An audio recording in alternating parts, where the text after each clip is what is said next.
bum bum bum bum bum bum bum bum bum bum bum bum.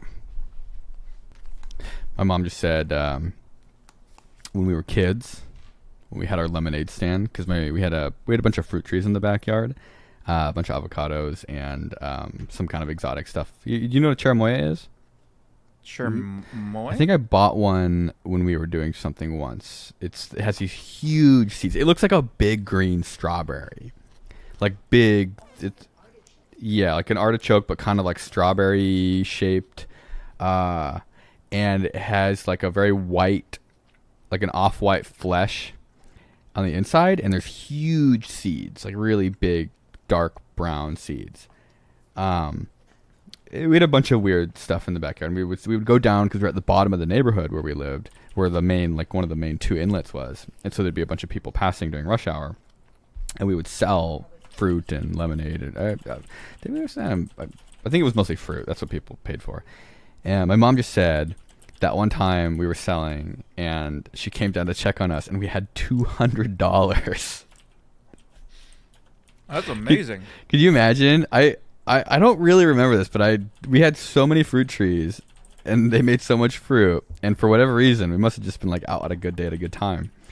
$200 as probably. Well, how old were we? Like middle school or elementary school? Oh no, it was elementary. Elementary.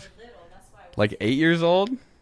Like 8 years old. $200 for an 8-year-old is like $10,000 in normal people dollars. And that's not Normal like people. someone gave us the money. That was straight up. We like earned the money. What by was your selling overhead stuff. though? You would put Nothing, because my parents paid for the water and everything. Oh, okay. bags, Yeah, you know, and there would be like I was like, come on, you got to subtract your like overhead. a mixed bag I'm of fruit. not impressed by your $200 unless I see the net. Yeah, Jeez, Nigel. yeah. yeah. I do remember one specific instance that I still think about today. It was one of my first like memorable interaction with an adult, taking advantage of a child. Not in that way. Interesting. A neighbor. So we're selling avocados because that was like the thing that we had. There was a shit ton of avocado trees in the backyard. Like I think it was like 40 of them or something insane like that. I don't think they really got watered or anything, so it wasn't like crazy. And we would get enough that we could sell them as kids. And this woman in the neighborhood comes up to buy stuff, kind of pulls over on our street, wants to buy some stuff. And I think she bought maybe 4 avocados. We would do like 4 avocados for $1. And I will never forget this because it still makes me mad to this day. She said, "Oh, I'm your I'm your neighbor. Could I get one for free?" Okay. And I'm a kid, like 8 years old. So what do I do? Well, Give her yeah. a I free get it. avocado. I give her a free one. And to this day, I think about that, and it makes me so mad. Dude, you got to get over Like- your avocado trauma. No, but like, could you Avocados imagine aren't even going- good anyway. Like, imagine going to like a stand. Don't fucking start this, Nigel. Don't. You don't like fucking avocados? Start this again. I'm No, mostly, don't. I'm mostly saying it Don't just put a quarter in him. to piss Don't Alan put a off. coin in Look that at him- machine. Look at him go. I put 50 cents inside of my It's okay. Continue your story. I don't want to hijack. That will literally become the rest of this Q&A if you pursue that line with Nigel. It's just like, listen here, lady. Every person that's coming into this neighborhood is my neighbor. Eat my ass. Why are you asking a child? Oh, you don't want to ask her for- to do that. Eat my ass, man. lady. my ass, you old hag. Dude, like 4 avocados for like, it was something stupid, like $1, or we sold them for cheap. Like it was cheaper than what you get them at the grocery store. Yeah, And they're like good avocados. Like they're big. They're straight up avocados that you'd get at a store, if not better. Haas avocados. There's certain types of avocados that are not as popular. And they're all these trees I think are grafted too. So they don't grow Haas avocado trees. They grow, I think, like bacon avocado, and then they graft the Haas tree on top of it because some are more, they grow better in California. So they take, what's that, chimera? You just take a thing and you merge it with another thing. And with plants, apparently you can just do that. Animals, it's more hard, more difficult. There's that dog that got sewn onto another dog. Yeah. There's that. That's a pretty horrifying picture. That's a dog. It's But No, it's a. I don't want to say good boy. I feel it's a having a bad time boy. you need to look at it from her perspective to understand her perspective. Social security check's not enough. Husband She just died. saw a bunch of nice avocados, and she just wanted one. She got Just them for wanted one. nothing. Yeah. She got pretty one extra one for nothing. That's a score. I just feel like if it's already cheaper than what you would get anywhere else, but now it's and way it's cheaper. actual literal children selling them. Yeah, but children are easy to take advantage of, so it's just a easy Yeah, target. it's How do you know that? Literally taking candy from a baby. Yeah. So there's a whole saying about it. Actually, know what she was really doing? What she I Teaching me can a lesson. Yes, Yeah. she was like, I see these kids, they look so innocent. I no one's willing to do it, but Yeah, was well, like, how many I'm other willing to- lessons do you remember from when you were 8? she I bet- nobly do you took even that. Do you Yeah. even remember anything that you learned in school when you were 8? The fact that you still remember this means that it was the best lesson that you had. And it only cost you one avocado. Yeah. And she knew that. I know she knew that. Yeah. I really want to like argue this, but you're right.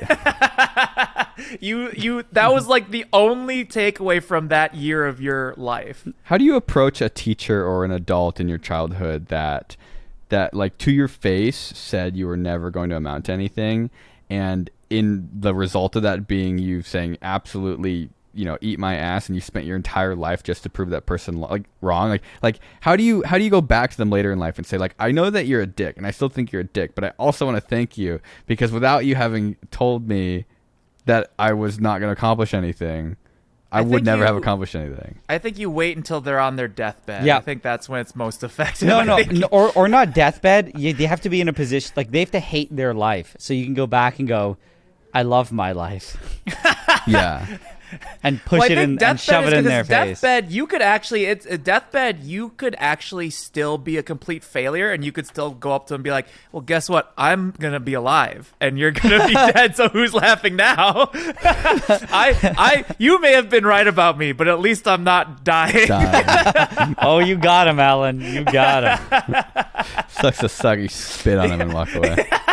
You throw an avocado at them and walk away. I never thought about it like that before. You're right, Alan. Force feed her avocado. You do it like the way they do it with smoking in the 50s or whatever, right? You force feed her avocados until she pukes, and then she never wants another avocado again. Or what you have to do is figure out a way to find her again And then kill teach, her. and teach her a lesson. Oh. Teach her a lesson that she'll never forget. Give her enough avocados to last for the rest of her life. You got to figure it out. Catch You my gotta drift. You have to teach her a lesson about teaching you a lesson as a kid, and how that was not okay. But She probably has Alzheimer's now and has no idea but- who I am. And even when she didn't have No. Alzheimer's, had no idea who I was. no, it's what she did to you is not okay. So you have to teach her a lesson that it's not okay, but you have to do it in a way that's also not okay, so that in many years Yeah. later she can reflect on it, realize that you wronged her, and then come back to you to teach you a lesson about what you did. I think that the takeaway here is, anybody Alan. listens to this, if you ever find a group of kids selling something, you should Exploit always err their on the side resources. of paying them You more. can get stuff for free if you tell them because they're kids and they'll listen to Okay, you. there's two lessons that we've learned. You can, personally, I think you should always err on the side of paying them more. But also, if you would like more stuff for free, you So, definitely could I get it. actually have a story about this. Okay. Oh no! No, it's not. It's not Okay, bad at no. all. This was years ago. This was like Proceeds to say the worst thing anyone's ever heard. no. This was in like 2016, I want to say, or 20. I had just gotten out of grad school. Actually, like I was working kind of early YouTube. I think it was like after grad school, and with YouTube or those things combined, it was the first time that I felt like I wasn't poor. So I took a break of editing videos and I decided to drive down near to the lake near my house. And it's like a 5-minute drive. And as I'm going there, I just see these kids having a lemonade stand. So I was like, you know what? If I'm on my way back and they're still here, Plowed through their Yeah, I lemonade don't see stand how with this my story car. could possibly end and any, my any license other plate. way. Yeah, if I had Will's license plate, those kids should be way more afraid. But no, I had my, on the way back, they were still there. And I told myself I would stop and, like, you know, be nice, buy their lemonade, and give them, like, you know, a tip. But what happened was I think I had eaten or did, like, whatever, got food where I went. So on the way back, because I'm not really thirsty or hungry, but, you know, I'm going to pay it forward and be nice to these kids. So then I got out, went up and asked them what they're selling. They're like, oh, it's a lemonade or whatever. And they're like, do you want one? And I think I did get one, actually. I think I got one, and they're like, oh, that's $1. So then all I had were 20s. And I was just like, I knew I was going to donate a lot. So I just gave them a 20, and I'm like, and then they started going, oh, we don't have change for that. I'm like, that's okay. You just keep it. And I know, as like, because someone did that to me when I was like 7, and I lost my mind. So the kids, though, they just like shrieked and ran from their lemonade stand, because at the time I think they hadn't made like anything. So this was like insane. So they ran inside screaming. They're like, I got paid this, I got paid this. But the parents, like, now there's this commotion going on of kids screaming around Parents me. take the money and force them to give you change. No. So it was like there's these kids like shrieking. And I'm like, I don't know if I really want to be around this. Like, they weren't even And looking not at just me. chasing after the. They're kind of just like running around screaming and then running back towards the house. And I'm like, man, this makes me look really bad. So I started leaving to go towards my car. I was like, this is questionable. So I opened the side door of my van. So as I went back to my car, they're running up to the house, and I think the door was open a little bit. So the parents just hear the kids screaming, right? Like they know the kids are out front having a lemonade stand, and they just And then hear we see shrieking. a car peeling away No. as quickly as possible. And then they open the door, and I remember I was getting in my car, and the mom's like, what happened? And they're just still screaming. Like, him, ah! They're like waving money around, and the parents are confused, and I'm like, I don't want anything to do with this situation, and I just left. And ever since then, I've stayed 500 feet away from all I children. remember, I thought it was so good, but I just wanted to get out of that situation. It was so weird that I was just like, because then I wait for the kids to calm down, and then the parents are like, you can't pause, and then there's a whole conversation. I was like, I don't want any of this, so I just left. That's the right answer. Right when I saw the shrieking, I'm like, I got to get out of here. Do you remember what your license plate number was? I want to leave a review. Actually, I could tell you, because I got a new car, so the old license plate was destroyed. License plates really don't matter. If someone has access to the database to find your license plate, they already can just search your name. No, mine's 6WF N605. If anyone wants to leave a review. How do you for know that? that? Oh, I know my license plate. Because in my head, it always sounds like a resistor part number, like Oh, a yeah, 3904 or 3906 or a 2222. Yeah. So it's like it's 6WFN605 because it sounds like a transistor. All I know is mine has Tex in it, and I think there's 2 8s. Cars. Is there questions? Yeah, we Yeah, we should do questions. I think there are some good questions. What do you guys got for us? Let's see. Questions. Software. I love software questions. Okay. This is from Teamy. What is the best software that you have used, and what is the worst? I have an answer. Best and worst. My favorite software ever is Isotope, Okay. Why? the audio editing software. Oh, right. Yeah. I don't know. I Yeah, you just talk like about it. this one a lot. I just like it. It's kind of fun to use, satisfying, works well, and it also never, like, like Adobe and all except DaVinci, they all just kind of like crash. So any Sometimes. program that doesn't crash is already Yeah, good. because you're in your videos and your shorts even, like the sound is like extremely important. Like you're very sort of anal with the thought sound. you were gonna say Clippable. extremely Very good. anal. I was gonna You're say like thank an you. anal. It's You're like an very anal Nazi anal. about sound. Yeah, Alan, how else are you gonna get your sound to go viral unless you That's get? true. I guess the reason that girls don't film themselves onto my sound is because it's not as clean as your sound. Exactly. You know, If you it's funny, downloaded Alex doesn't do Isotope anything. RX10. Alex doesn't do anything to his sound, and people still are all over how he sounds. Now imagine if he started using well, technically Isotope is a company, I think. RX. how's it going? It'd be much more high pitched. So that's my favorite software. My least favorite is any Adobe product. Okay, I think that this is kind of a complicated question because it's going to be biased. I want to say based my on least how favorite much- is ChemDraw. ChemDraw is horrible. Is it a chemistry thing? Yeah, it's the best one to draw molecules, but it's also the worst God. one to draw molecules. It's just they don't have competitors. for what I need it for.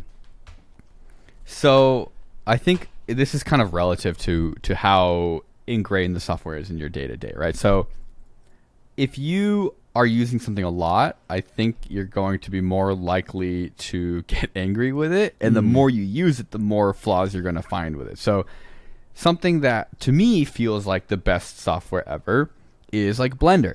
I have no idea how to use Blender, but I know that it's free and really powerful. If I knew how to use Blender, there's a chance I would say it's not the best software ever. I can tell you what the worst software is, but I think that it isn't necessarily the worst. It just has the largest negative effect on my life. And that right now would be Adobe Premiere. Any Adobe product. Yes. So I was continue. just at the Corridor Digital office. Actually, we were talking about deepfakes, and we're talking about Nile Green. You should. Would you have any interest in talking to them about that? They're doing a whole thing on it. Okay, I'll connect you with them because I think, I basically said like I can't really talk entirely for you, but well, whatever. And we were talking to them about it, and they also hate Adobe because Adobe is not making their products better, which is And fine. the price actually just went up a little bit. Yeah, exactly. The price goes up. They do not do anything to the foundation of the software. DaVinci Resolve. So Blackmagic makes software that is free. There are paid versions of it, but I learned that if you buy a camera equipment or any you just hardware get it for from them, free. you get free. You get 2 free licenses. So we bought 3 Blackmagic cameras for the podcast that we use when we're live, not here. And it came with 6 licenses. Wow. And even if you have to pay for the license, it's $300. And it like runs on the GPU. And we're basically, I am done with Premiere. We're going to switch to Resolve. Wow. So to me, I think the worst software is Premiere, Adobe Premiere right now. And I think that because it has the largest negative effect on my life. The best software that I've used, I don't know, Prusa Slicer maybe? Like, Yeah. I would say I don't even remember. I don't remember what it's called, but I would say the best software was one of those things that you run to like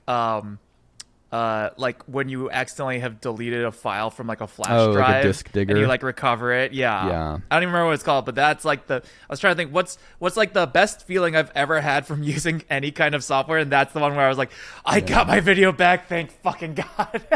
it's complicated, right? Because if your software has like one job and the problem you hand it is relatively easy, like that kind of disk, like the file finder softwares are really easy to use and they work really well if you're lucky.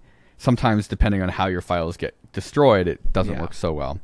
But you can see that like the more complex the problem becomes, the higher the likelihood of the software making you angry. So like I've been using Hatch, which is embroidery software. And actually, I'm going to buy it right now because it's on sale.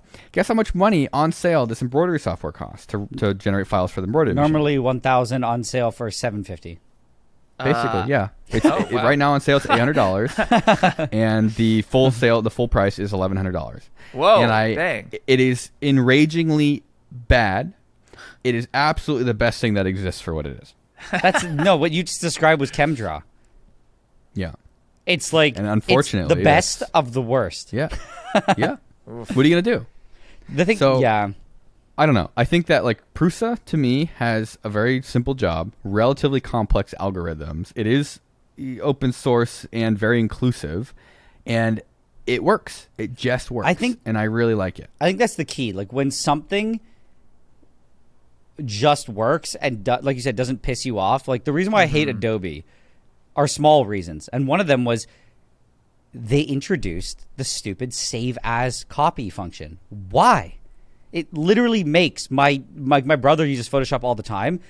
Corey's like, I'm literally losing probably like an hour a week or more of my life because they want to push their cloud.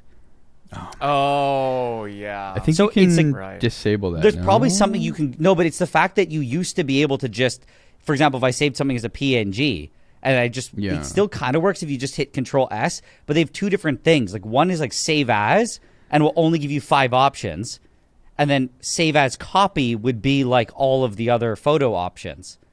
But it used to just be one menu, and when you clicked it, the menu popped up. When you click save as copy, it pops up and goes save to computer or save to cloud, and you have to choose one. Right. I haven't looked in. Adobe The problem is I don't have the time to look in on how to fix it because that's more time spent. Right. Adobe is an actual dinosaur.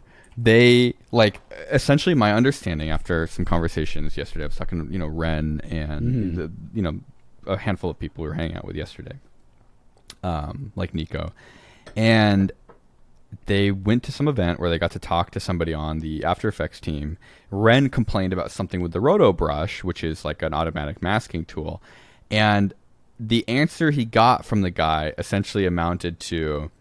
The conclusion I drew from it is there's nobody on the team, the development team, that has any idea how some of these tools work.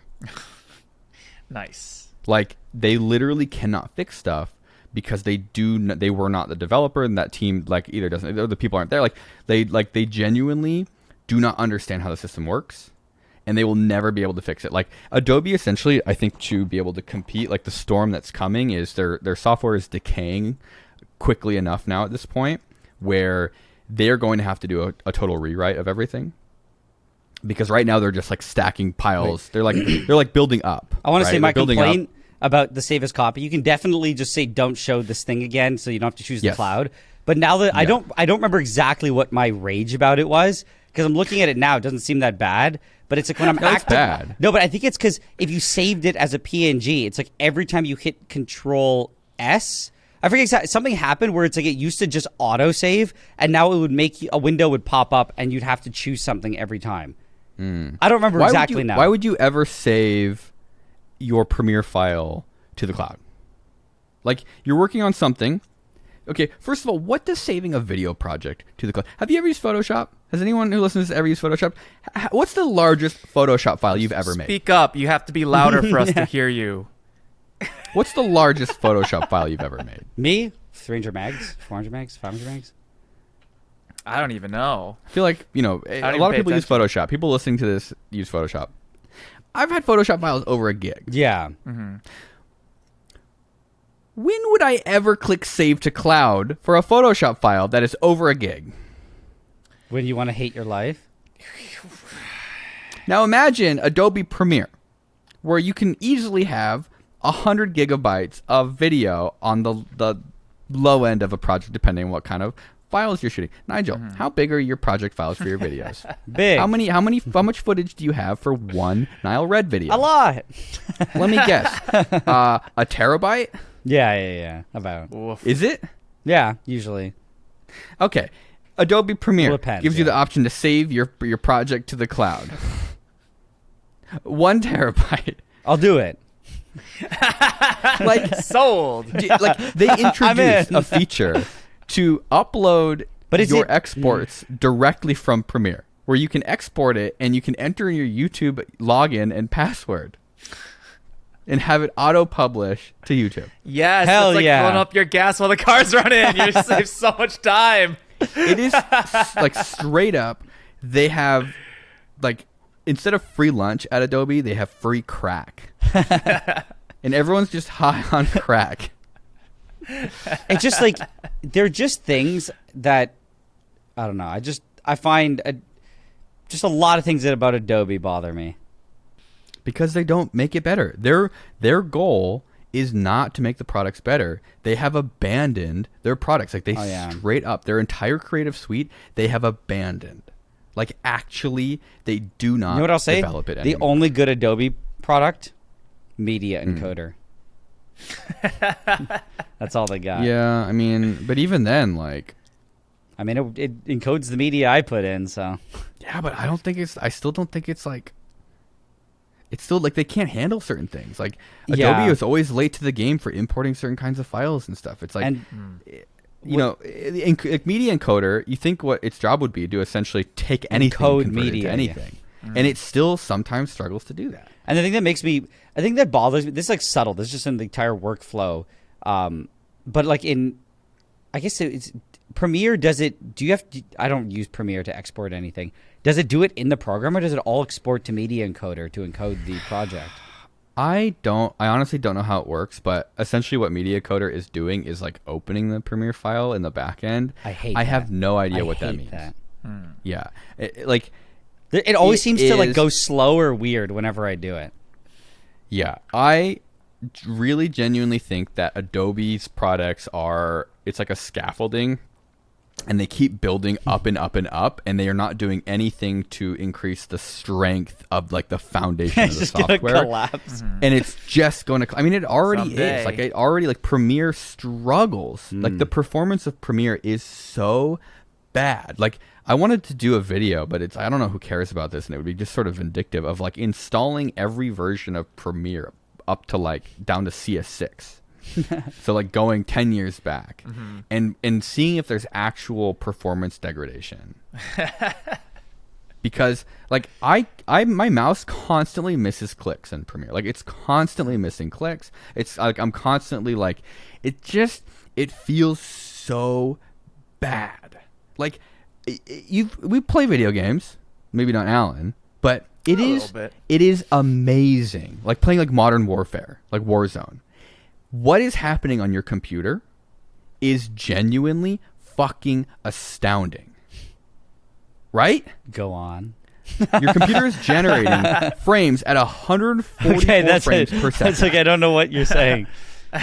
Millions of polygons are being processed on a GPU. Like this massive parallel processor is shitting out polygons, astronomical amounts of data. Your mouse is being measured at extremely high speeds. The math is being done by the computer to calculate the entire, physics and game. And you've got latency calculations and weird crap for dealing with online multiplayer. And what's the end result?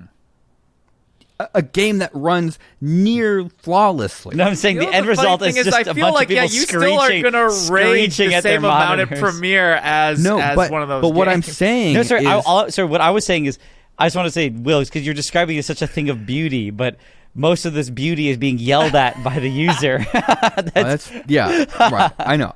You're gonna get yelled at no matter what you do, but at some points it's But worse. they're not to get, complaining it's about like the when graphics. Your parents are mad versus your parents are disappointed. Complaining about the other guys in the game.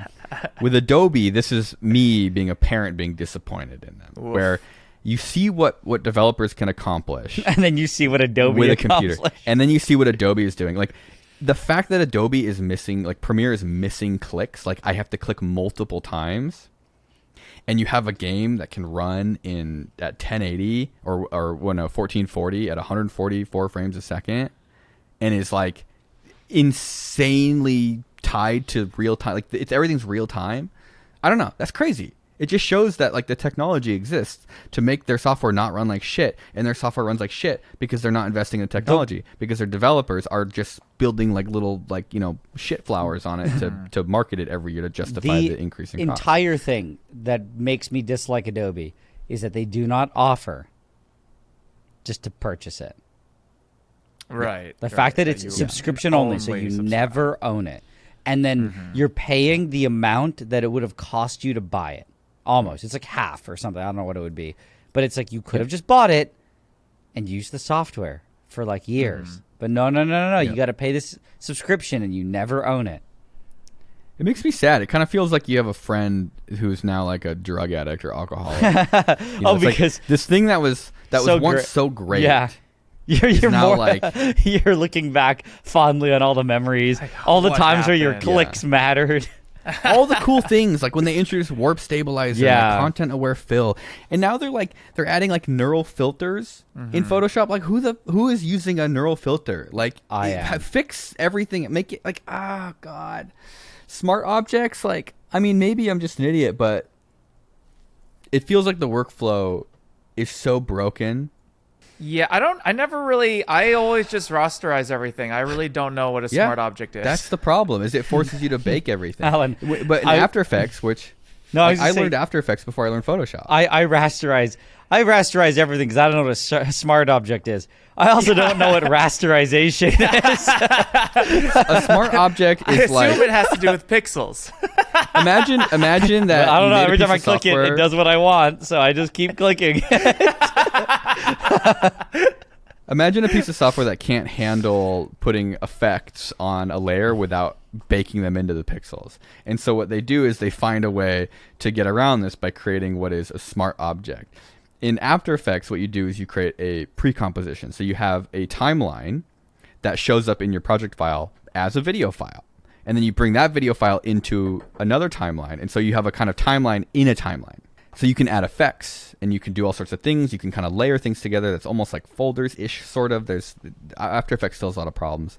So in Photoshop, they don't let you apply a blur effect and then change it later.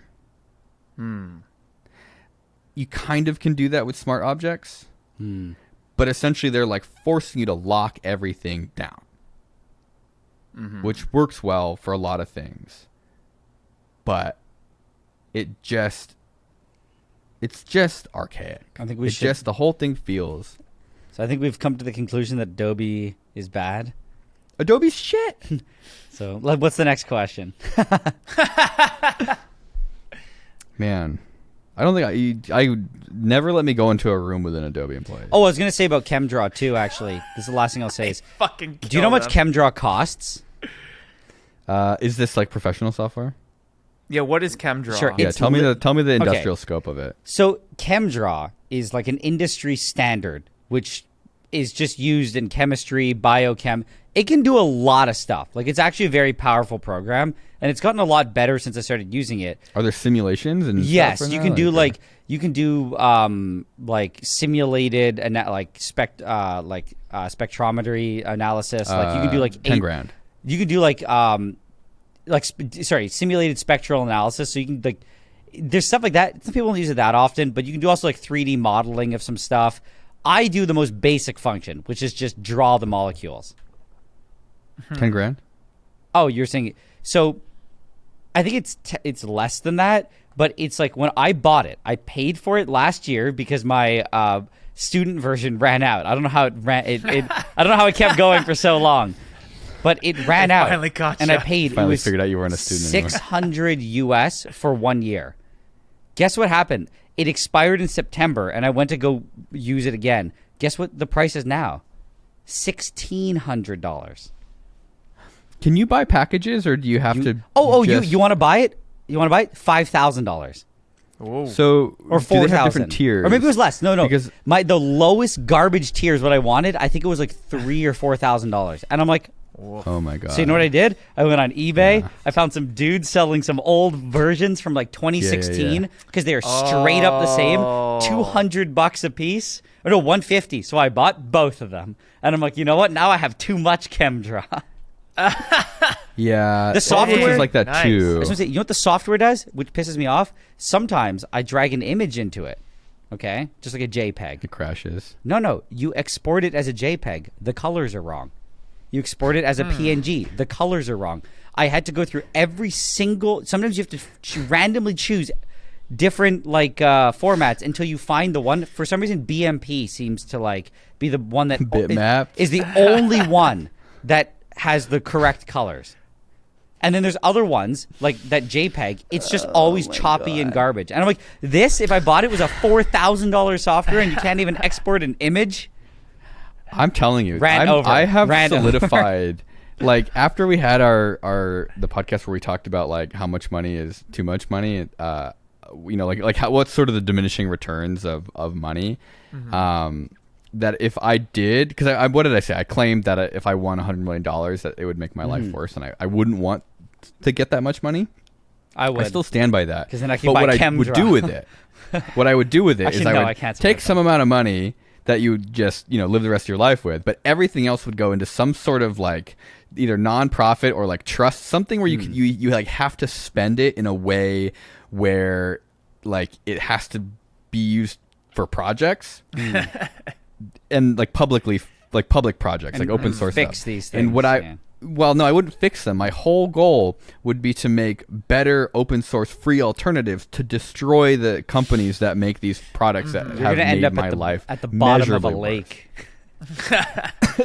Because that's where all the best software engineers live. The bottom This of is the lake. But I want This is kind of DaVinci Resolve, though. Like that's It what is. they did. Is like It this guy actually is just yeah. like the owners just make the software free, and we make the money in the hardware, and you can buy a pro version of the software, but basically free. It's wild that if you talk to anybody in the industry, everybody pretty much just says like, yep, DaVinci is just generally better. It's just tough. I'm not ready to make the switch because it's just I need to have some time to learn it.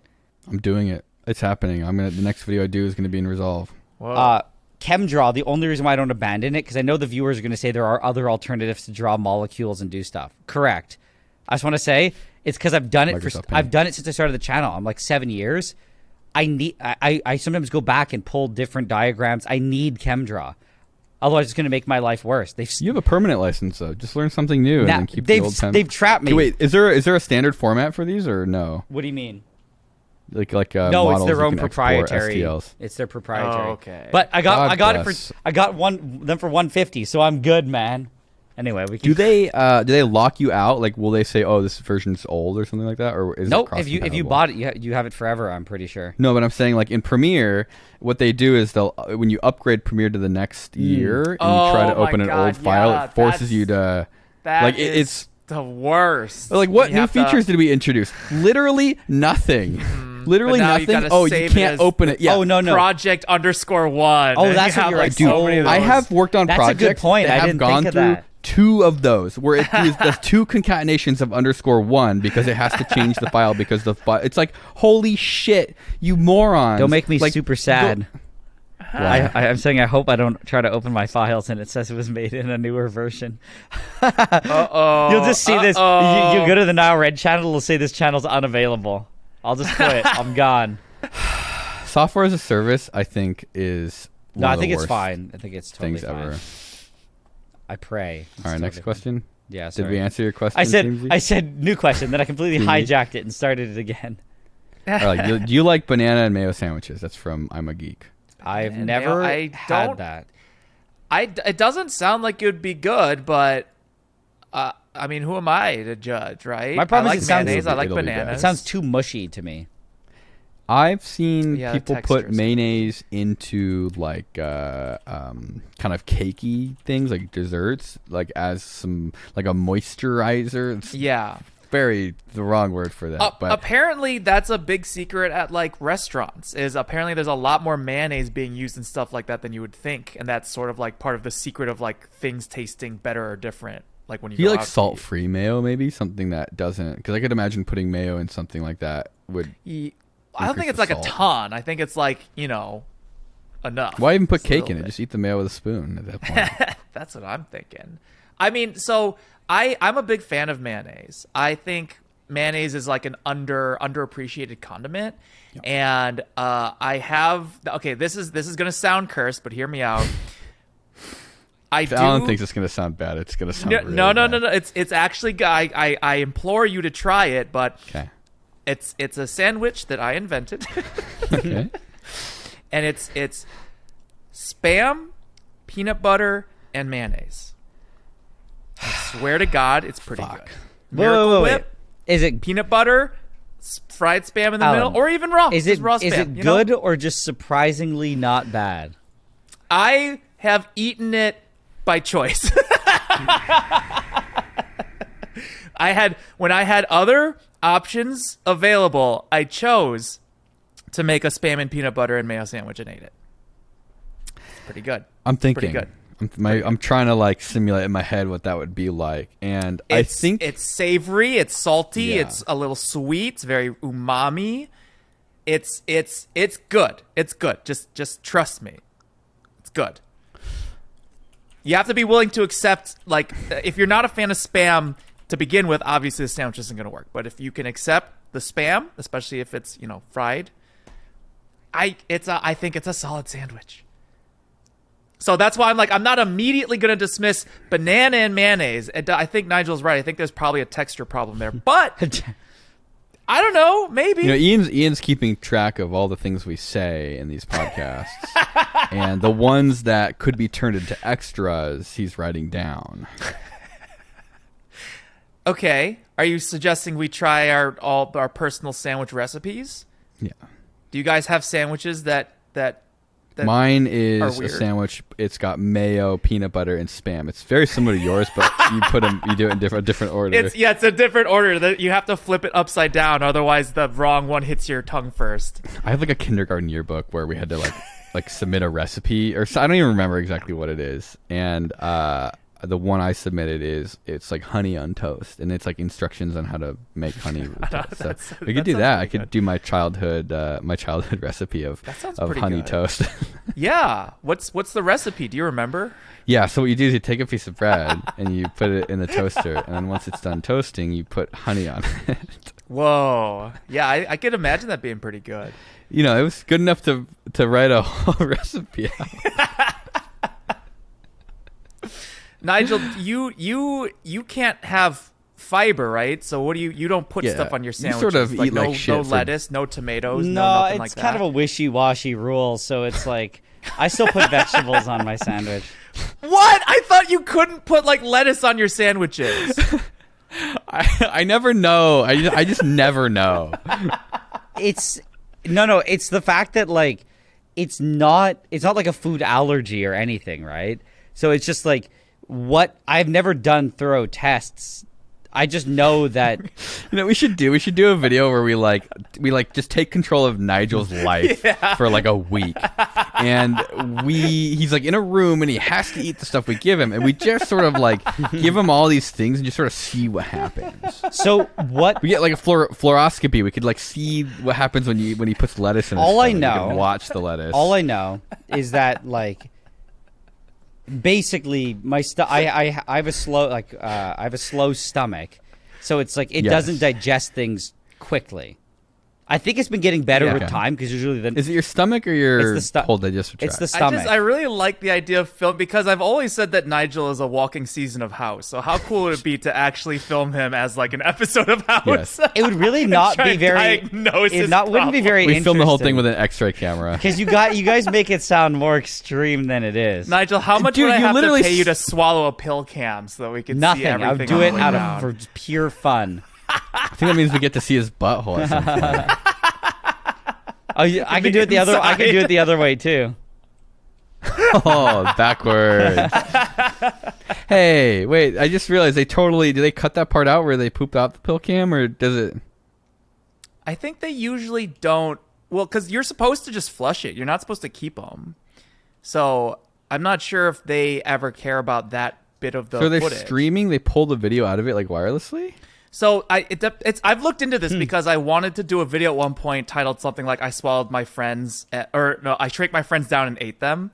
And so the idea would be to have a pill cam that's streaming to like one of those like virtual reality rides or whatever. So it's like you could put your friends in there and the screen would be streaming what's happening in your intestines, and then the movement would correlate to it. Oh my so that God. you could actually put your friends inside of your body like Magic Holy School Bus style. shit. Well, so the problem is that those pill cams are really not designed to have footage that's good. So it wouldn't really. I think it maxes out like 4 frames a second, and they're not like that nice looking. So there'd have to but- be like an HDMI cable coming out of their mouth. Yeah. So like the thing is those pill cams, they're pretty cool. And I think usually looking like them the up. ones nowadays, I think they have like an inductive belt that is Yeah. what actually picks up the data. Are there coming from lights them. too? Yeah, they have an array of LEDs around the camera because there's no light in your guts. But like it's lit up, and like I think they have an internal battery, but the inductive belt is to pick up the data. So it's like it's an idea that I really like spent time trying to figure out if there was a way to do it, and the problem is just the pill cams are just not designed to be a ride. You could. Okay, so here's the thing. Well, because I wanted to use a legitimate pill cam because it's supposed to be. So I didn't want to build something myself and swallow Pill it. cams are gonna be made for mass use, right? Yeah. I bet you there is a pill cam plus that exists for Cam 2. a bigger purpose than just like diagnosis. Like, does that make sense? Like, No way. You're telling me there's that- gotta. So like the pill cam is meant for like a general practitioner, right? Yeah.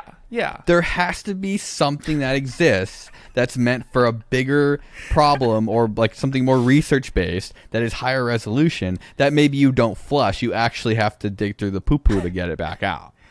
Well, I mean, the good news is that there's a lot of people who don't flush and they sell their pill cams on eBay. No way. You can find used pill cams on eBay. That was where I was first looking to get them. How did you find those? Were you like searching for people's poo on eBay and then you came No. across pill I cams, was or? trying to figure out if there was a way to do this video, and I was trying to see if I could get like a bunch of pill cams for cheap to try it out. But the problem then is like, even if you get the pill cam, you don't have the belt and the software that actually interprets the footage. And it's like, but you can buy a pill cam off of eBay that's used, that people have. They're like, well, the doc said to flush it, but it must be worth something. Yeah. How much were people selling them for? I mean, this was years ago, but I think it was probably like $50 ish. Oh they probably take. You know? You could probably offer them like 20, and they take it. I really think that you could find because like I know that like IWZN had this little camera that he has got some videos, like some memes that he made where he like puts the camera in his mouth, and you can like you're like seeing out of his mouth. Yeah, but that's different. You're not gonna swallow that. And also, you wouldn't be able to have a live component. I want the right to be live. How big of a thing can you swallow? I have a horrible gag reflex. Actually, it probably wouldn't be that big. You really want to ride in my guts. I just wait. Is that dirty? Is that yeah? I want to be inside you. I want to twirl around in your guts.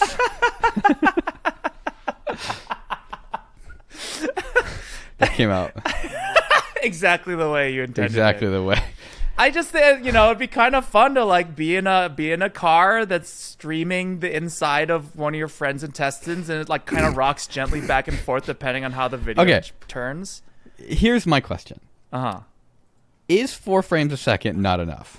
I don't think so. I actually looked one up. For a video. 18 a second. For a YouTube video. 18 a second. That's enough. Wait, what? Where are you getting this? I guess it has been a couple years since I looked this up. They might have gotten much John better. Hopkins Medicine, PillCam TM SB. I don't know. What's the resolution? I don't know. 1 pixel. I don't know, but I just thought it was funny. It says, how long is the recovery time after taking PillCam SB? Answer, recovery is immediate. I was like, wait, what?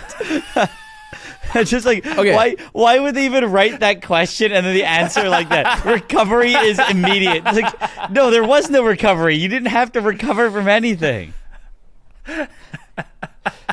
So you can buy a pill cam on eBay. I want one. Yes. How do you get the videos off of it? I feel like that's in the the hard same part. thing. It says that this information is then transmitted via an array of sensors to the data recorder TM affixed to the belt worn around the patient's waist. Yeah, that would be like impossible. I like how they engineer. trademarked the term data recorder.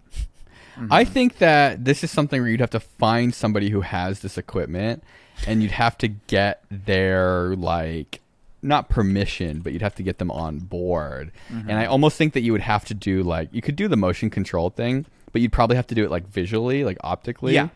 There's like, not going to be any data from the pill cam, but I think if the pill cam, if the footage itself, like if you set some kind of a 0 and it tilts, I think that's totally cool to like then have the ride do that. I think that would feel very real. Like just having a kind of a general like movement where it's sort of like always centering itself, and so it's like if the frame is moving this way, the car is moving that way. Yeah. I think that would feel correct to the writers of the pill cam. To me, I think the way you would make that video is obviously you have an idea of doing this thing, but it's like, well, why do you want to do this thing? Like, I don't know, who cares? You're gonna make it, and you're gonna go through this process of making it. It's very like kind of Nathan Fielder, right? Like it doesn't really make sense. And like here's where I see the roadblock, right? It's like the actual thing you're making is not really that cool. It's the idea of it that is like it's much cooler than the thing, right? Yeah. So you're gonna have to like force someone to have the experience, which is the friends. Also very experiential. Like I don't know even how that would be conveyed on video. So it's definitely like gonna have to rely a lot on reaction. Yes, exactly. Like, So it says, and that's why I'm asking if 4 frames a second isn't enough. no, it says right? 2 to 6 now, from what I found. Oh, okay. You got us all excited. Well, because like, I want the writers to experience as good of an experience as possible, right? Yeah, I think that's engineer brain, right? Okay. Like from a technical standpoint, it seems like the best experience to provide like a real-time feed, but Yeah. logistically it's basically impossible. So is there anything wrong with just forcing your friends to get into this nightmare machine that is going to give them a seizure from like the stuttery playback? 4 frames a second is enough to get the idea, but also to be really funny to watch people have to deal with 4 frames per second. Yeah, I guess it's just not my vision, though. Engineer brain. Engineer brain. I wonder if you could put it into like one of those, like you feed it like there's the delay probably isn't that important, so you feed it into like one of those interpolators to like add in more frames in between. Okay, here's the part. I'm trying to think what I would want to see, right? Because there's going to be like transitional moments, right? You've got like your video up to the point of it going into your mouth. So like going into your mouth is a really big moment, right? Yeah. Going from your mouth, like the sort of initial progress is going to be interesting because this is the first time you've experienced something. Especially like going into the stomach, right? Yeah. And you could eat some stuff before, and then your friends would have to be like swimming amongst the shit. What looks like sewage, I'm assuming. Yeah. So then Alan, it goes from the stomach. Yeah. Did you find a higher PillCam higher frame rate UGI pill? UGI? PillCam Plus, baby. captures images at 18 to 35. God damn. At how many pixels? Yeah. I'm looking that up. One. It only works for 90 minutes though, so that's a good ride. Shit. It's a good ride. So we can't Yeah, I see- think I would. That's the exact amount of time I would lock you guys in a fucking That pretty hydraulically much moving guarantees we VR don't get ride. to see your butthole. I mean, if you're eating something and it's coming out you 90 minutes later, I feel like there's something I could eat that would force it to happen. That I fast. think that is very true, and that is absolutely what should be done. Is that it only lasts 90 minutes? You have to figure out a way to. Well, because then you definitely need a higher frame rate so that you can see. Because otherwise, you're just gonna be zipping past through the intestines. You're not gonna see anything. I love the idea of having like a little speedometer in the like moving rig that shows you how fast you're going. Inches per second, it doesn't tell you how many. What, miles per hour. doesn't say what the resolution is. Restricted miles per hour. So the transitional spots are going to be the most interesting, right? Like going into the stomach, leaving the stomach. Oh yeah, like getting into the small intestine from the stomach's got to be Right. cool, right? But Like, that's kind of it, right? Like you're not really going to care about anything after that. I don't know. What if there's cool stuff inside there? Like shit. Yeah. God, wouldn't that be an awkward way to find out you have fucking like bowel cancer or something? Is Yeah. like your friends are Oh my on this God. ride you built for a YouTube I was channel. like, what's and they're that like, giant? What's that "Uh-oh." giant? Yeah, I know they're like, I'm not I a was gonna say doctor, that. but you should probably call Yeah, one. it's like I'm not a doctor, but that Fuck. doesn't look I know good. there's blood Fuck. inside of you, but I'm pretty sure there's not supposed to be blood there. Actually, no. If anything, I should be building this for Nigel so that we can investigate his intestines. Oh yeah. Oh my god, yes. We send the sub down there and we put one piece of lettuce in there with it and gone. see his body fall apart.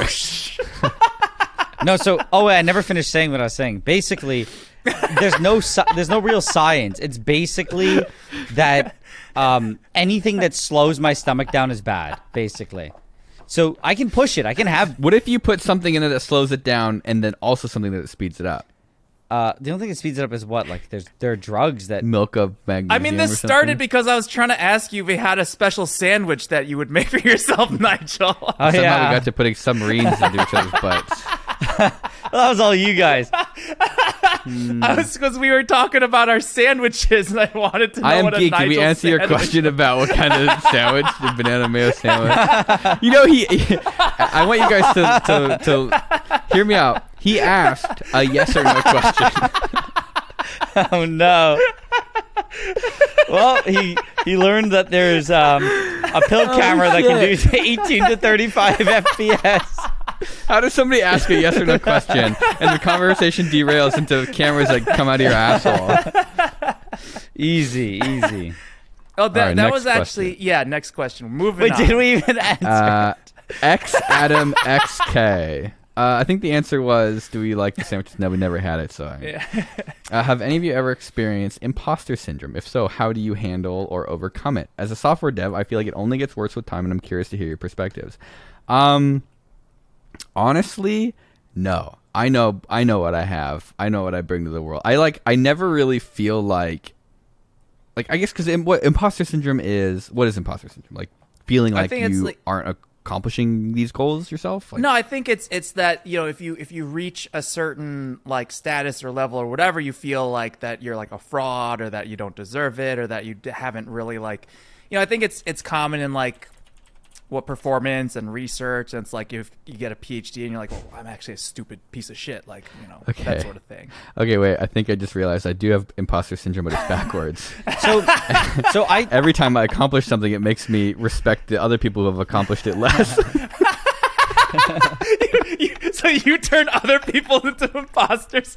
Well, the more you accomplish, the more you turn other people. So into I'll read this out. Basically, if I could do it, how hard could it be?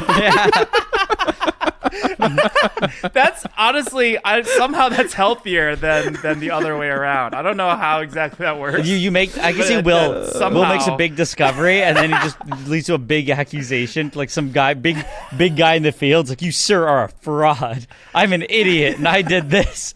How could you possibly? Oh no. No, so imposter syndrome apparently is, I think it's like one of those things where it's like any mental disorder is like half of it's normal, and then just kind of the degree that you push it is abnormal. So it's like being anxious and nervous about things is normal. Being anxious and nervous so you avoid things and it kind of ruins your life is abnormal. So with imposter syndrome, they're like, it's you doubt your skills, talents, or accomplishments. But then it goes, that's kind of normal. Everyone, I think, does that to a certain degree. But then it goes, but you have a persistent internalized fear of being exposed as a fraud. Like, it's not. I want to do it Will's way. I want to do it. The more I do, the more everyone else is a fraud because I was able to accomplish it. I mean, oh my God, that's so much better. That is honestly. I didn't experience this, but I remember when I was going through school, because I originally wanted to go into med school. I remember this moment when I realized that people I knew were now doctors, and that scared me. Like, yes. Yes. It's like that's it's like it's always. I have a joke. It's always when someone's like, it's like when I was a kid, and my dad would tell me his friend built this building. It was impressive. But as an adult, when I tell people my friend built this building, it's my reason for not going in it. It's like it's like fear. It's like, my friend built this building, and you're like, nah, I'm not going near that one. Sorry if I've told this joke before.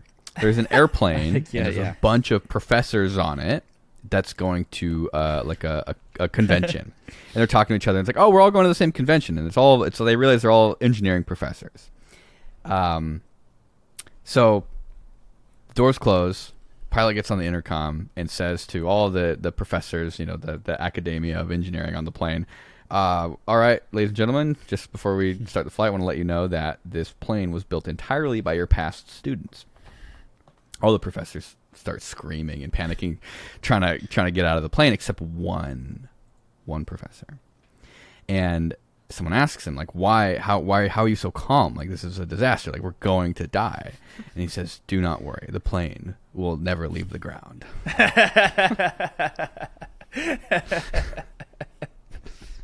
That's how I feel. Every time I do something, it's like, makes me a little bit more nervous getting in elevators. That's not even an engineer. That's like a dude in a van, a Sprinter van, who just shows up and does maintenance to an elevator. I think it kind of, there's like, it's like somehow things are both harder than you think they'd be and also easier than you think they'd be at the same time. Okay, so here's like maybe my kind of tangible example or thought. Just remember, we have to answer this guy's question, but continue. What was the question? No, I want to hear what you have to say, but just like... Oh, right. Like YouTube award shows, like the Streamies or the Webbies. Personally, I think it's a joke. I mean, Mark Roper wins every I think it's a joke, as said by the guy who didn't win. Like, if I the won, only joke genuinely, I would...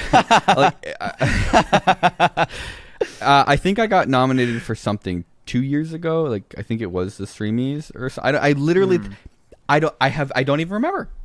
And I lost, and I don't even think about it. I don't care. If I had won, I think that actually would have caused me more problems than losing. Like mentally, it would have been like, oh, I have to do something now. But losing was like, great. I don't care. Like, I don't want to win because I don't want any obligations because I don't really care. Like, to me, Well, what obligations? I know would it what give makes you? me. Well, you have to like, oh, tweet, I want to stream your thanks to streamies, or just something that kind of like publicly acknowledges like, thank you for this. Yeah, lovely I award, get that. which is probably good for branding and whatnot. But like, I don't care.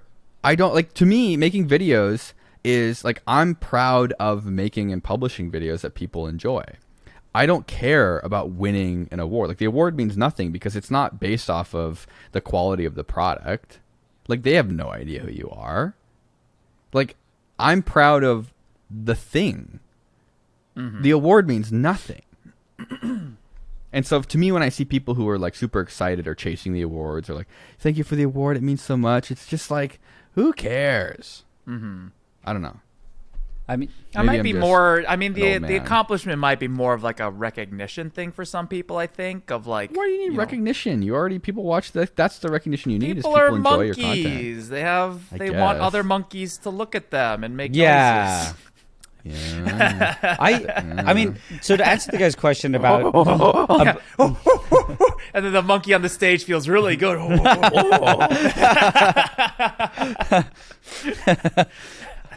think that's pretty much it. I don't know. I was gonna say, to answer the guy's question about the imposter syndrome, I can only answer it personally versus, you guys can chime in.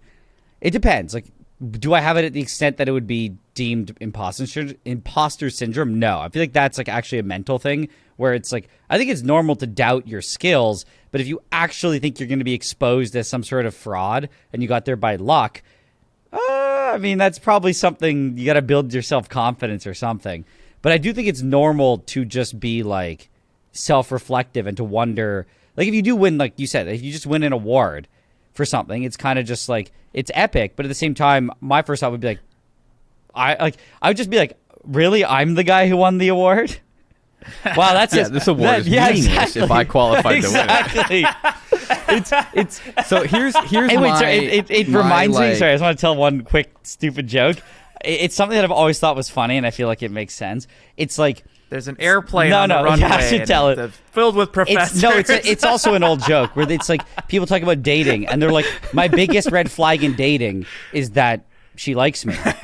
Like, anyone who likes me has bad judgment, so I'm gonna steer clear from them. That touches much closer to home than it should. One of my life's greatest regrets. I triggered something deep within him. Here's the thing, Adam. The older I get, the more I realize nobody has any goddamn idea what they're doing. No. They just try their best, and some people are really. Some people good don't at even things, try their but even best. the people who are right, the people that are like really, really good at things. You're either really good at sweeping a floor, or you're really good at trying your best and failing over and over until you get a right answer. And that's like engineering software, like anything. Like, nobody is so good. Look at Twitter right now, right? Like, nobody is so smart that they just come in and write Twitter over the course of a weekend. Like, it's a struggle to make these platforms work. And so it's not about being super good at stuff. It's about trying really hard until you accomplish things. Like, you're going to fail. And anyone who has ever succeeded in any meaningful and celebratory fashion has failed thousands of times. Like, you're not an imposter because you're not good at something.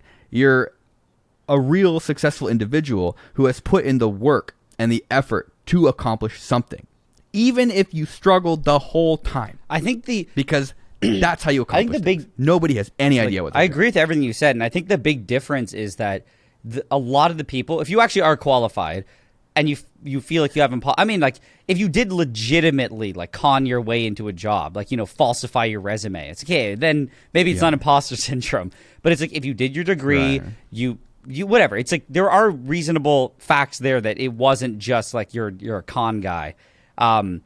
It's like, I think the only difference between the people who kind of don't have that to a certain degree and then the people who do is just self-reflection.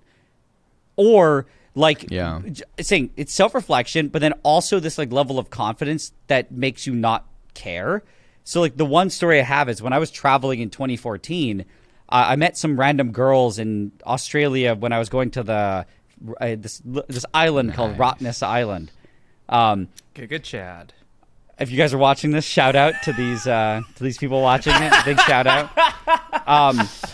They were They not. were German, and they were just traveling around Australia. And then they were saying like, "Oh, this is our last week or something in Australia. What we're doing is, I think he said we're going to the other side. This was in Perth. We're going to like the Sydney side, and we're gonna go work in a restaurant."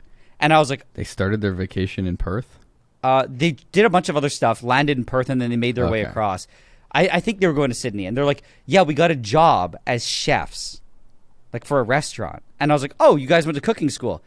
No.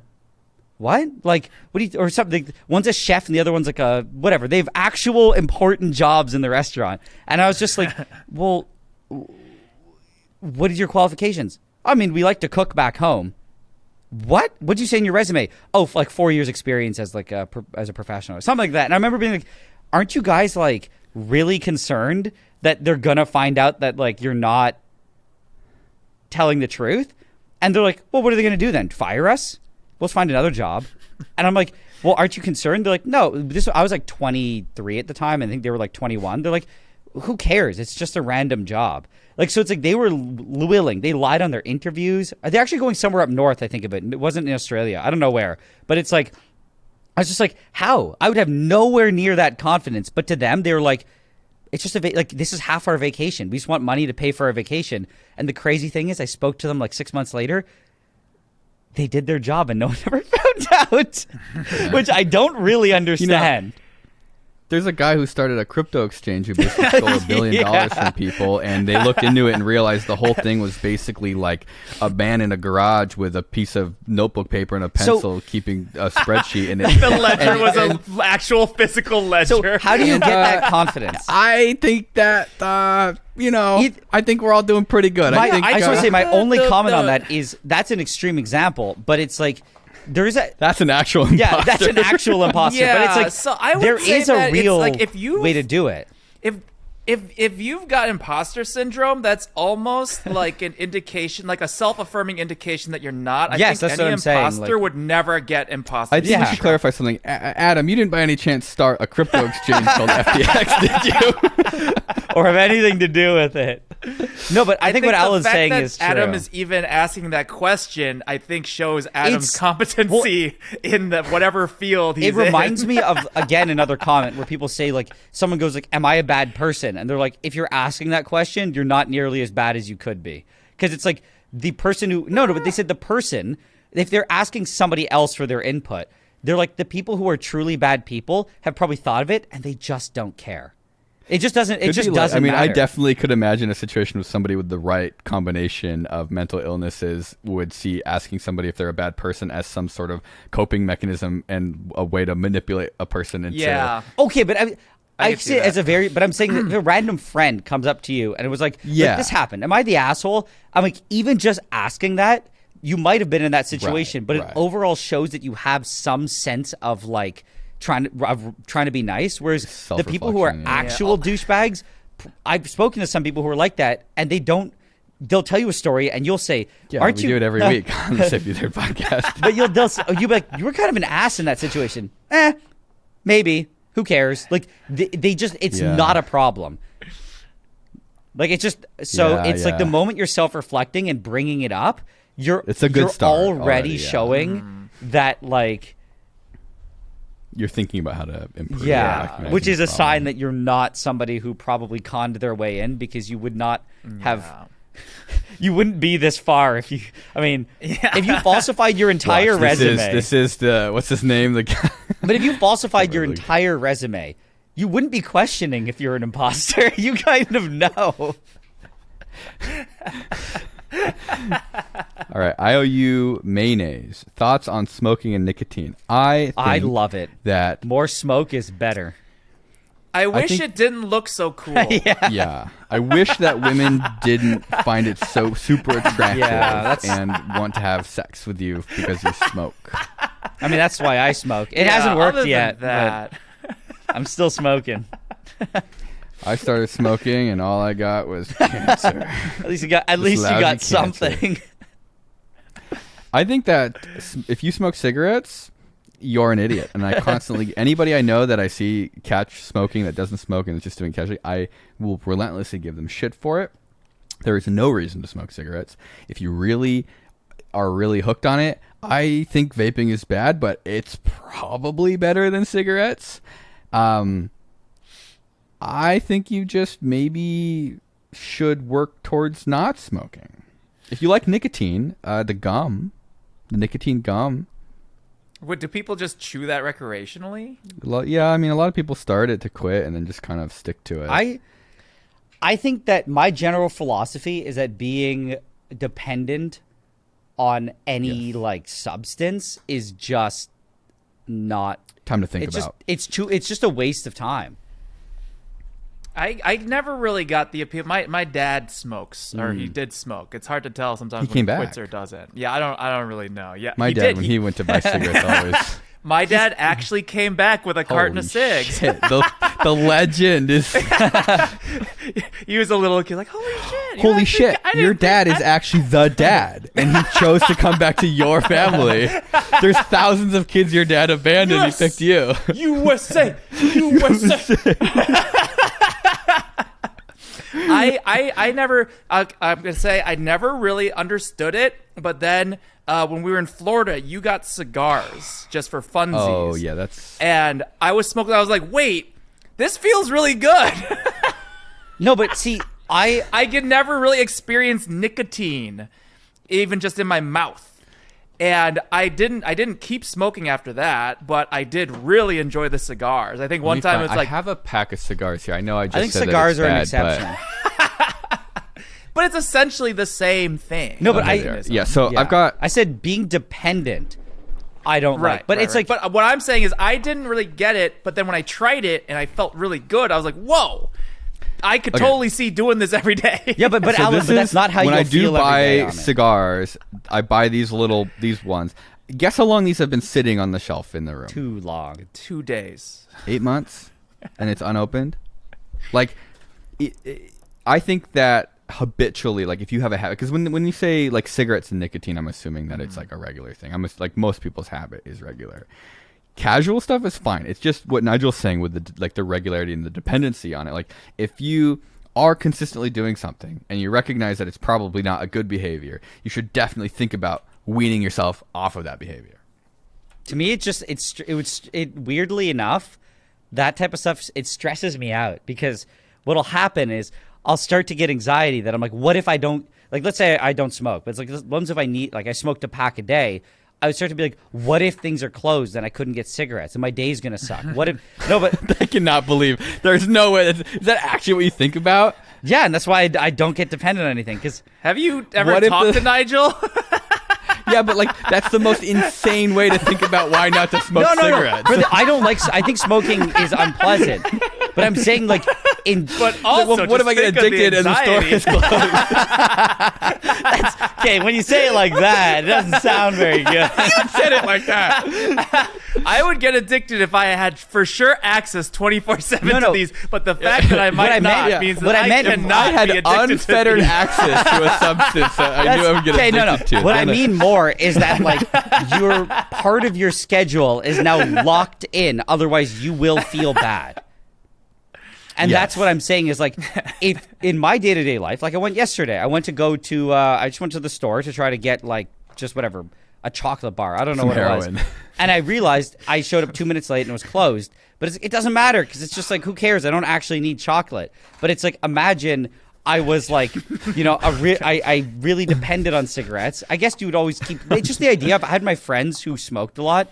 And it's like, when I travel with them, it annoys me because it's like, there's always this thing in being like, oh, I'm low on cigarettes. Can we stop somewhere? It's like, it's clearly a thought process of like, I can't run out. And if I run out, then I will feel bad.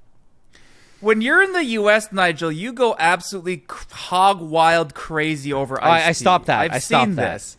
It was sweet tea, right? I stopped it though. You recognized that it was a problem. No. Quit. What actually happened? It's not a problem. What actually happened was it's an age-old reason why people quit anything, Alan. I think it was because they spent all their No, money I think on it was in because I was drinking a lot at Creator Clash, but I went back for VidCon, and I don't know. I went to the store. It's the Listen, only listen. thing you drink when Listen, you're in listen, the Alan. States because you How do can't you get not it have in Canada. No, but diabetes? listen, I went and Because you I can't went get to it in go Canada. drink it, and guess what happened? You got threw up diabetes. violently. It just didn't feel like something happened. The dopamine wasn't released, and Because your body is dying. I stopped drinking it.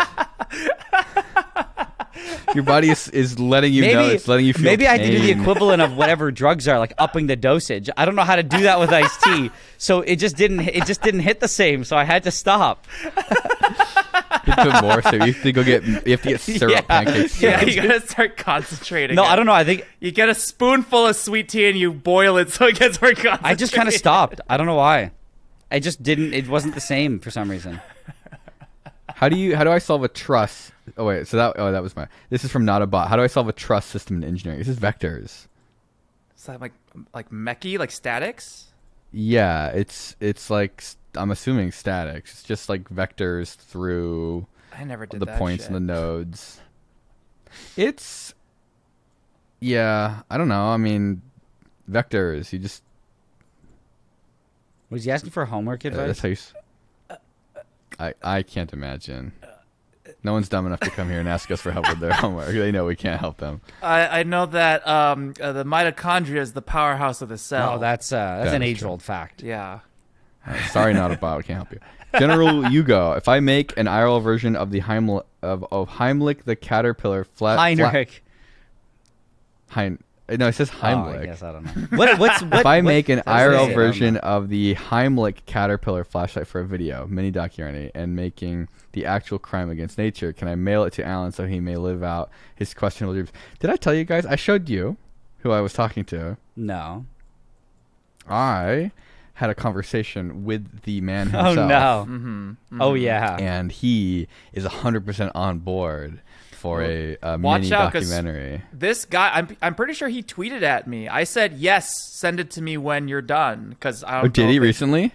Yeah, I think it was like last week. I think he tweeted me. He said, can I send it to you? I said, yes. And he said, DM me your address. I said, well, like, finish it first. Like, I'll do it. Like, you have to make it. Send me some pictures, right? And then I'll do it. I'll have him send it to me. But Yes. I don't know. I'm very excited. So I talked to him. I don't know. I think I'm going to find the time to do it. And This kid's going to beat you to it. He's going to make his own Heimlich fleshlight Heimlich. documentary. Is that the caterpillar's was name? asking- Is it? I always thought you said Heinrich. What is it, kid? Like Well, Heimlich is Heimlich maneuver. It is but Heimlich. Heinrich It is the- Heimlich. Heimlich the Oh, his caterpillar. name is Heimlich. Heimlich? Like the Heimlich maneuver, Heimlich. right? Yeah, okay. Yeah. Heimlich You is know an that guy's obese still lime alive? caterpillar with a German accent. It's very specific. There. Thoughts on dirigibles and rigid airships? What is a dirigible? That's a like an Peter airplane question. kind Dirigible is a solid. It's not a blimp. I think a dirigible is solid frame. Airship or that's dirigible inflated. balloon, lighter than aircraft. Great. I love how the one thing you'd want to know is not. It's a rigid airship. Yeah. So Yeah, rigid structure. So that makes sense. It's like a. What the hell's the yeah. That's a question? Peter. Peter's built a dirigible before for a video.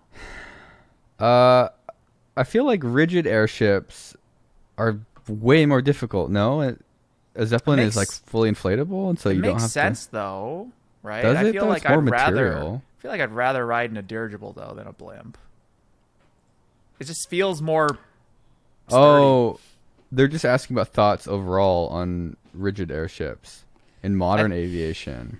Oh, I have no, No fucking comment. idea. I think I like that. The idea sounds cool and good, but that is definitely a Peter Schriepel question. Peter Sriepel would probably answer this question in a way that would be not exactly the answer you would want. He would have a good answer. I remember when you guys got into it over Oh my whether or God, not flying a helicopters? helicopter was like flying an airplane, It- and that was so much more reaction than I Yeah. thought. Guess there who's never ever flown would a be. helicopter? Peter Sriepel. Yeah, well, have you ever flown an airplane? Yeah. Oh. Not for a long time, but just sitting in the co-pilot seat. You And guys then- were going at it for a while. First of all, I was surprised that Peter was so adamant about it, and then I was surprised that you were also like digging in your heels for no reason. I had just been flying helicopters, and that was how I would describe it to people: is the three modes of flight. You've got like forward flight, which is like it feels like you're flying an airplane. You've got hovering, which is like a nightmare. You're balancing a broom on your hand. And then you've got the transition between the two, which is the absolute worst thing ever. I feel like this is just like the avionics equivalent of is a hot dog sandwich. Yeah, exactly. Which is why I doubled down, is because all I had was an analogy of it's like flying an airplane. And he was like, "Whee!" I bet a like, dirigible, flying a dirigible is probably just like flying an airplane. A whatable? Peter just got to chill up his spine in Ohio. He's just, well, who just said something stupid about airplanes? All right. Well, that was nice. That was actually a lot. I feel like that was a lot more questions than we normally answer. Was it? Really powered through them at the end. We spent far too long on a sandwich question, and then we forgot what the question was. But let us know if we answered your questions.